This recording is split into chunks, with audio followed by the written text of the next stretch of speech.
नमस्ते दोस्तों, आपका मेरे YouTube channel daily fine knowledge में फिर से एक बार स्वागत है। दोस्तों, आज मैं आपके लिए फिर से कुछ खास जानकारी लेकर आ गई हूँ। तो चलते हैं जानकारियों की ओर।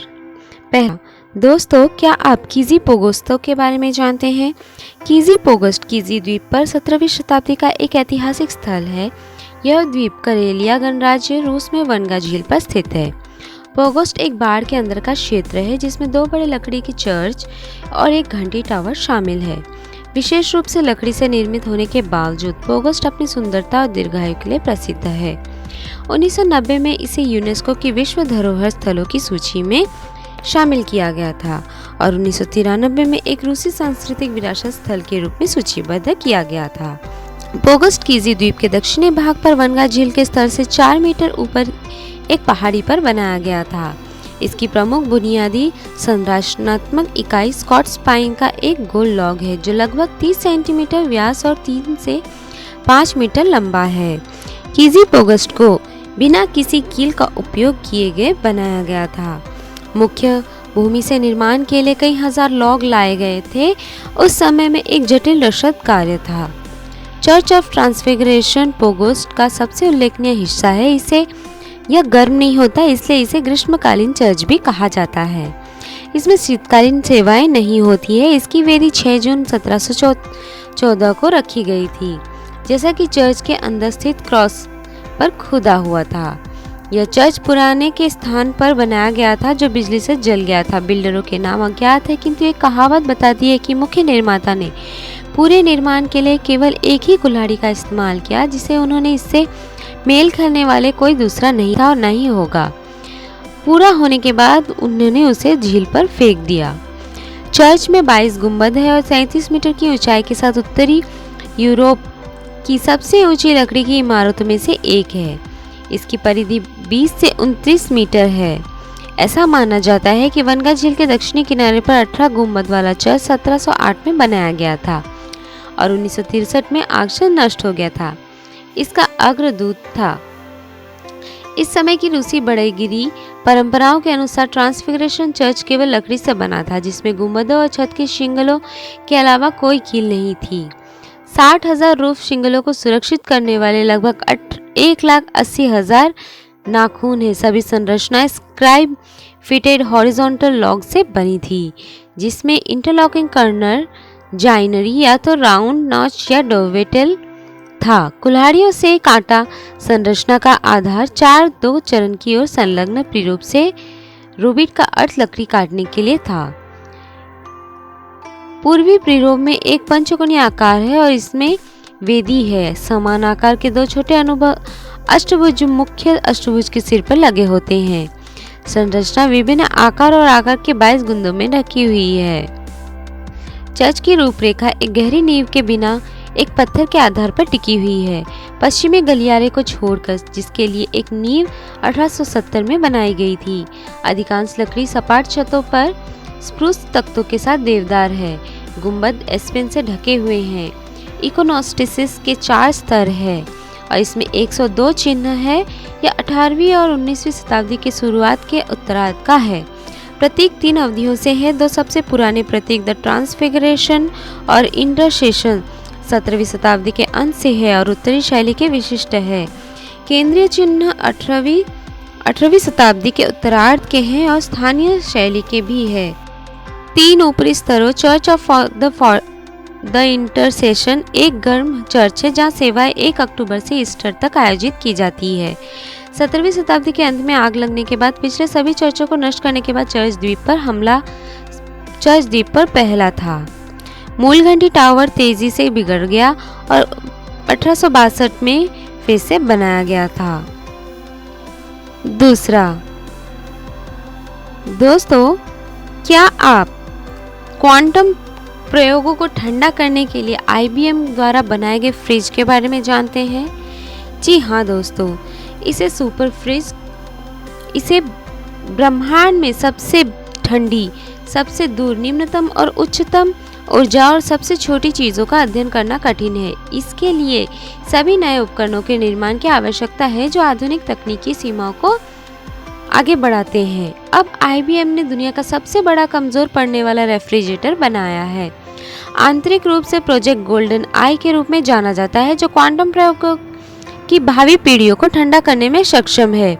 यह सुपर फ्रिज एक कमजोर पड़ने वाले रेफ्रिजरेटर आज किसी भी व्यावसायिक रूप से उपलब्ध है।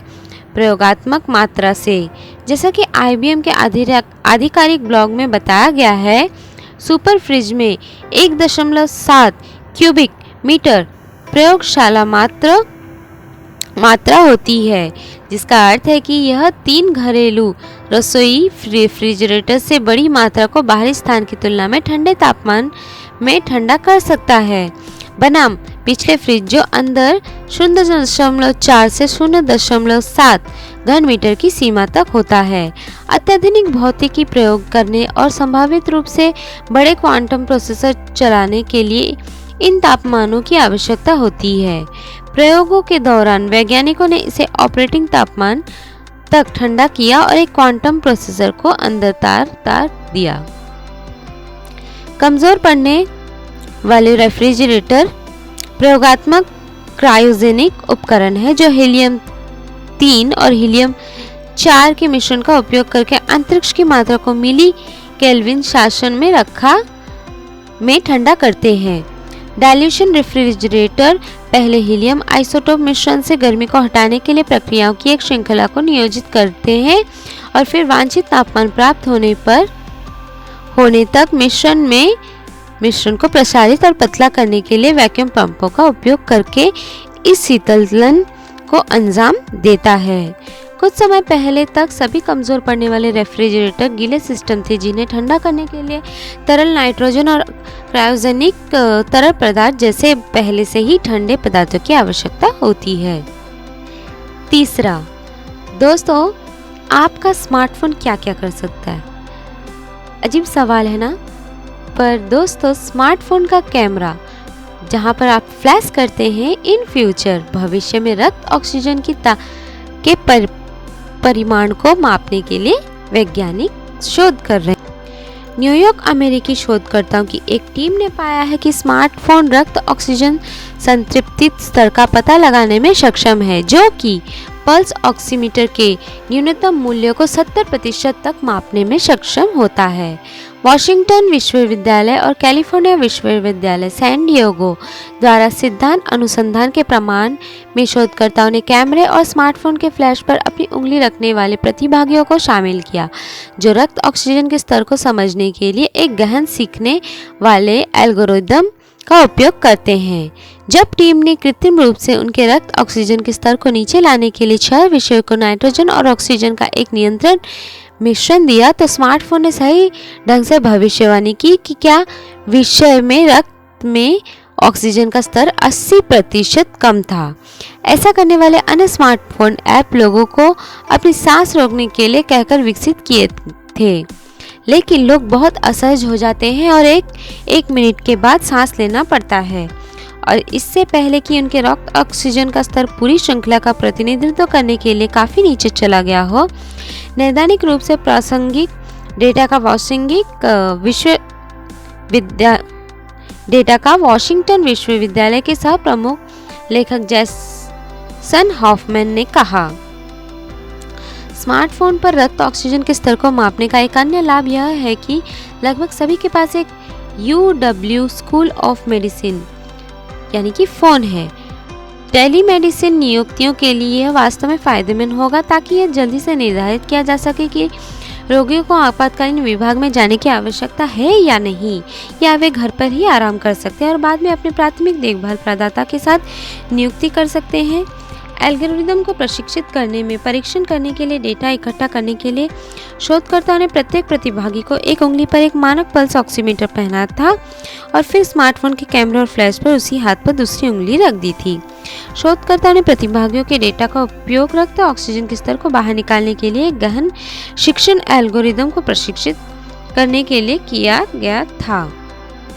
चौथा, दोस्तों, क्या आप 19 साल की उम्र में ज़ेप्टो के संस्थापक के बारे में जानते हैं?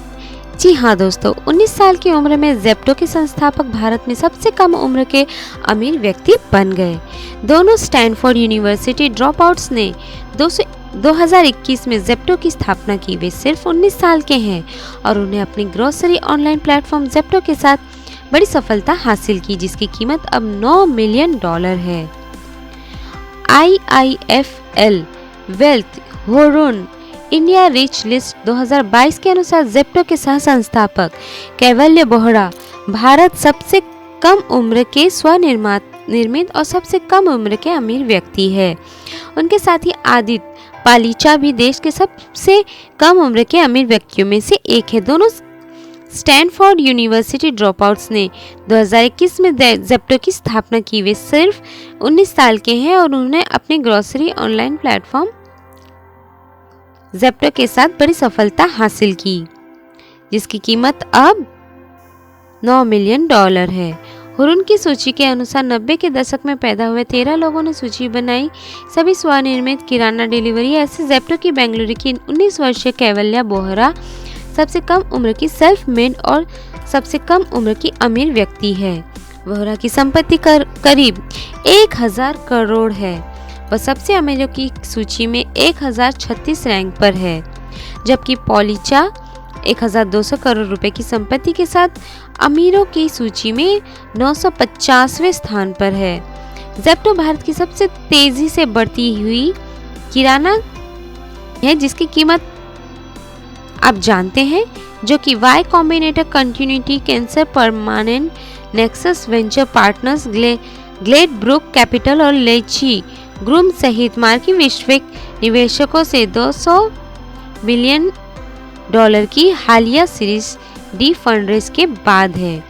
मुंबई में स्थित ज़ेप्टो 1000 से अधिक मजबूत कर्मचारियों के आधार के साथ देश के 10 प्रमुख शहरों में मौजूद है और 3000 से अधिक उत्पादों की वितरित करता है, जिसमें ताज़े फल और सब्जियां, दैनिक खाना पकाने की आवश्यकता वस्तुएं, डेयरी, स्वास्थ्य और स्वच्छता उत्पाद आदि शामिल है। 10 मिनट के भीतर भारतीय घरों में लिंक्डइन के अनुसार मजबूत तकनीकों, क्षमताओं एवं कुशल व्यवसायों मॉडल और अपने 10 स्थानों पर अत्यधिक अनुकूलित डिलीवरी केंद्रों के नेटवर्क के माध्यम से कंपनी भारतीय किराना सेगमेंट में क्रांति ला रही है, जो वर्तमान में $600 बिलियन है, जिससे यह आसान और सुविधाजनक हो गया है। 5वां, दोस्तों, क्या आप फ्लोटिंग कार के बारे में जानते हैं? चीन ने 230 किलोमीटर प्रति घंटे की रफ्तार से चल सकने वाली उड़ान कारों का परीक्षण किया। जी हाँ दोस्तों, मैग्नेट से चलने वाली फ्लोटिंग कार जो 230 किलोमीटर प्रति घंटे तक की यात्रा कर सकती है, चीन ने उनका परीक्षण किया। वर्षों से उड़ने वाले ऑटोमोबाइल केवल विज्ञान कथाओं में ही मौजूद है और हम ज़्यादातर स्काई-फाई मूवी में भी यही देखते हैं। इस यांत्रिक असंभवता को दूर करने के लिए वास्तविकता में एक का निर्माण करने के लिए कई प्रयास किए गए हैं। यह सपना साकार होने के थोड़ा करीब हो सकता है और यह आकार दे सकता है कि हम आने वाले दशकों में कैसे काम करते हैं, काम और रहते हैं। चीनी राज्य समाचार एजेंसी सिन्हुआ के अनुसार सिचुआन प्रांत के जेंगुद में दक्षिण पश्चिम जिया ओतोंग विश्वविद्यालय के चीनी शोधकर्ताओं ने पिछले हफ्ते संशोधित यात्री कारों के लिए सड़क परीक्षण किया, जो कंडक्टर रेल से 35 मिलीमीटर ऊपर तैरने के लिए मैग्नेट का उपयोग करती है। शोधकर्ताओं ने 8 सेडान को मजबूत किया और चुंबक के साथ वाहन के नीचे रखा और 8 किलोमीटर रेल के साथ उनका परीक्षण किया। आश्चर्यजनक रूप से 8 कारों में से एक 230 किलोमीटर प्रति घंटे की गति तक पहुंच गई। एक चीनी पत्रकार द्वारा पोस्ट किए गए वीडियो में कारों को कभी-कभी ट्रैक पर चलते हुए देखा जा सकता है। सिन्हुआ के अनुसार सरकारी परिवहन अधिकारियों ने हाई स्पीड ड्राइविंग सुरक्षा उपायों पर शोध करने के लिए प्रयोग किए। हालांकि वाहनों के विकास पर काम करने वाले विश्वविद्यालय के प्रोफेसर देंग जिगांग के अनुसार यात्री कारों के लिए चुंबकीय उत्तोलन को अपनाने से ऊर्जा की खपत कम और अधिक रेंज हो सकती है।